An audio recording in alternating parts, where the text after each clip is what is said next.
You ask Tiger to solve. This deals with linear equations with one unknown. The final result is x equals -1. Let's solve it step by step. Group all constants on the right side of the equation. Subtract 6 from both sides. Group like terms. Simplify the arithmetic.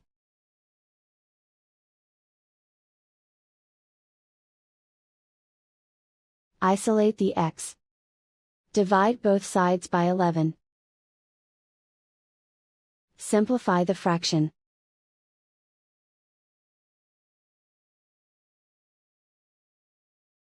And so the final result is x equals -1.